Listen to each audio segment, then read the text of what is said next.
you know you should probably reduce it, but what exactly is your carbon footprint?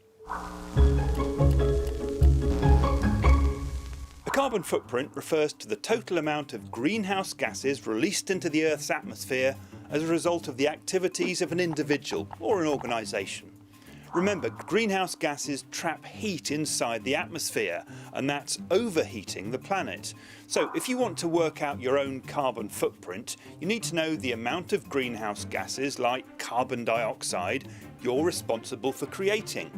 It's a difficult thing to measure precisely, and there are different definitions about how best to calculate it. But roughly speaking, there's the direct impact of using energy when we travel or to power our homes, and there's the indirect impact of the energy that's used to create all the things we use or consume. In the developed world in particular, transport is a big part of your carbon footprint. Cutting down on the use of petrol or diesel cars and taking fewer flights is one of the most effective ways of reducing it. The place you live also contributes to your personal footprint. It's important to make sure your home is heated or cooled efficiently and is well insulated. The more you can use sustainable energy like solar or wind power, the more you cut your emissions. The stuff you use at home also adds to the problem.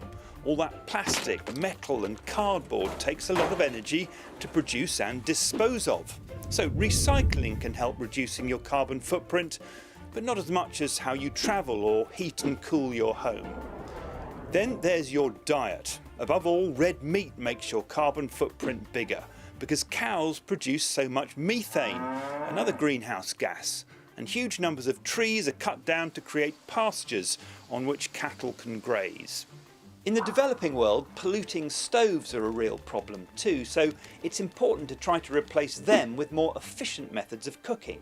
But overall, people in poorer countries produce far smaller amounts of greenhouse gases than people in richer countries do. So if you look at just what a country produces, the average amount of carbon dioxide emissions per person in the United States is about 16.1 tonnes per year. In China it's 7.1 tonnes, and in the UK it's about 5.5 tonnes. But in the Democratic Republic of Congo it's only 0.03 tonnes, while in Qatar, which has a really small population but produces so much oil and gas, it's 38.6 tonnes. Now that's just production. It doesn't take account of all the other things we've talked about, how much you consume. But obviously the more money you have, the more you tend to consume. So if people in richer countries really want to reduce their carbon footprint, they need to make huge changes in their lifestyles. It can be done, and new technologies to make things greener are coming on stream all the time. But it is a reminder that the declared aim in many countries of going carbon neutral by the middle of this century means a revolution in the way we live.